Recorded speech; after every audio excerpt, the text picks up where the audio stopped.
Vehicle failures. The vehicle system failures we will discuss in this lesson are tire failure, accelerator failure, brake failure, engine failure, power steering failure, car catches on fire, dead battery, and underwater car escape. Tire failure. When you have a tire failure, the first thing you want to do is grip the wheel, take your foot off the accelerator, do not brake, you could cause an even worse situation to occur. Allow the vehicle to slow, check for traffic, turn on your flashers to make yourself more visible, drive to protected area, and then change the tire. Accelerator failure. First thing you want to do is shift into neutral, search for an escape path, steer smoothly and gently, pull off the roadway,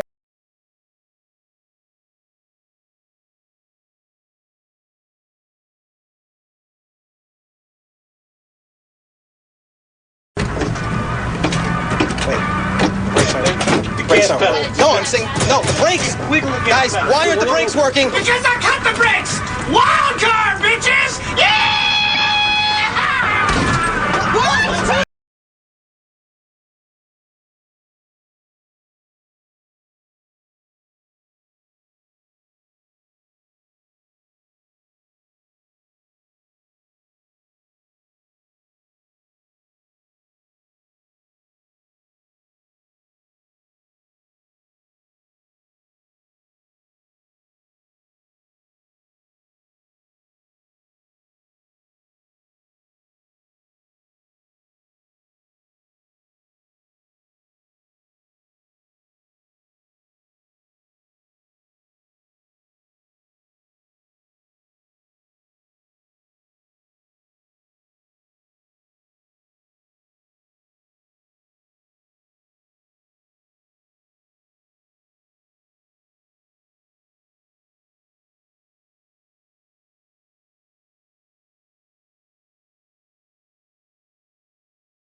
It was 20 below. I went to start my car and the battery was dead. Nothing worse than that. Had an important meeting with the CEO. I went to go start my car, turned the key, and all I heard was, almost died. A dead car battery? It happens to the best of us, at the worst times. Fortunately, a quick jump start can bring a dead battery back to life. But it's important to do it the right way. To properly jumpstart your car, the first thing you want to do is park the working vehicle close to the one that needs to be jumped, but don't let them touch. Next, shut off the ignition on both cars. Be sure to turn off your lights, radio, and anything else that can drain power. To connect the jumper cables, connect the red positive clamp to the dead battery's positive post. You'll see a plus on the battery. Connect the other red clamp to the good battery. Make sure the cables don't dangle into either engine compartment where they can get tangled onto moving parts. Now connect the black negative clamp to the working vehicle's negative battery terminal. Once set, connect the other negative cable to any unpainted metal surface on the engine of the dead car. Do a final check to make sure the cables are set and not near any moving engine parts. Now start the working car. Let it idle a few minutes to feed juice to the dead battery. When you think it's got enough charge, start the dead vehicle and let them idle together. Once the dead car is running smoothly, disconnect the cables in reverse order. Be careful not to let the dangling cables fall into the engine compartment or touch each other.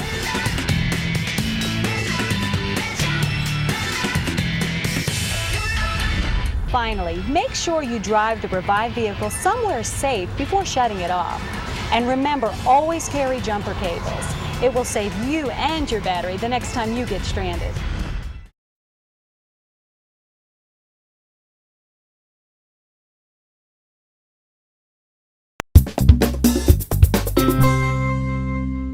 How to push start a car with a dead battery. Left your lights on at the mall again? Here's how to get your car started without the use of jumper cables. You will need 1 to 2 friends and a vehicle with a manual transmission. Step 1. Turn your ignition to the on position. Step 2. Press the clutch firmly to the floor and put the car into gear. First or second gear will work, but try second gear to reduce the jolt when the vehicle starts. Step 3. Have your friend or friends push the car until you have achieved a speed of 5 to 10 miles per hour. Let your friends know when you are about to pop the clutch so that they can get out of the way. Step 4. Release the clutch pedal slowly. Don't be afraid to give the engine a little gas at this stage, but not too much. Step 5. Drive for a short distance after you feel the car start, just to make sure that the vehicle is actually running. Don't forget to go back for your friends. Did you know? On average, there is over 3,000 feet of wiring in every car.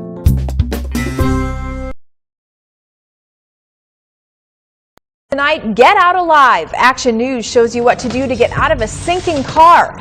The numbers get your attention. According to the National Highway Traffic Safety Administration, 600 people in America die every year as a result of drowning in their cars. None of us ever think we'll find ourselves in this position. Including me, but that statistic got me wondering, if my car were submerged in water, what would I have to do to get out?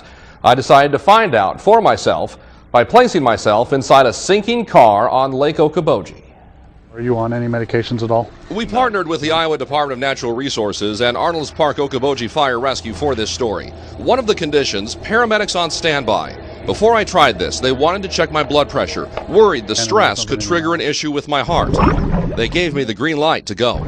It looks fairly warm right now, but the temperature of that water out there in Lake Okoboji, 55 degrees. To protect me from the chill, I'm wearing a wetsuit underneath my clothes. We're using an old white 4-door station wagon for our vehicle. Its guts have been pulled out to not pollute the lake, meaning the car will fill with water fast. No transmission, no exhaust, no brakes.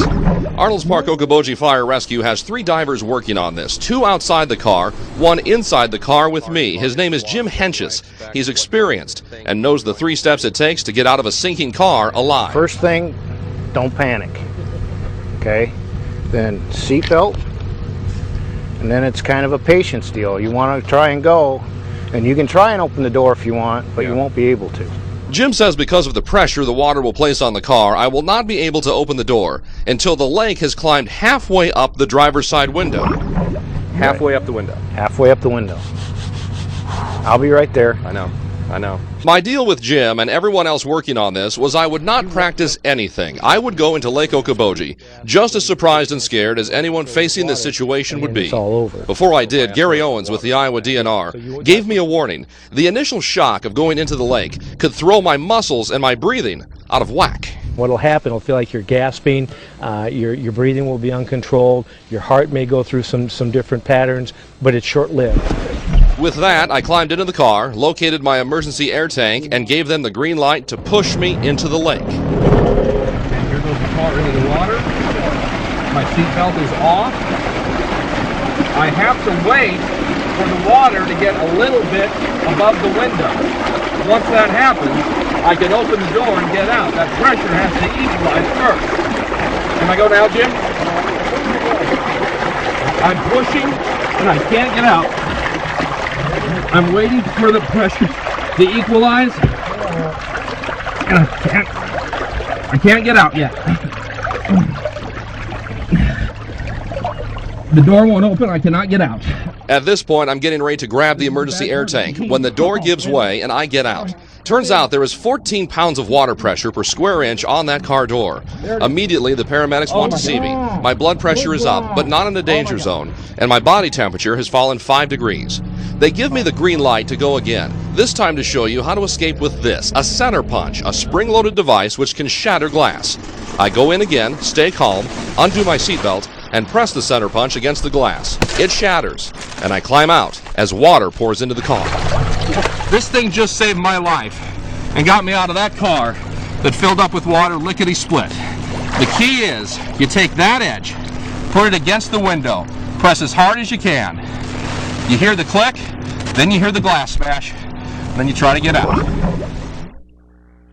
All right, so let's run through it one more time. It's 3 steps. First, you have to stay calm, which is hard to do because you can see and hear that water rising right towards your face.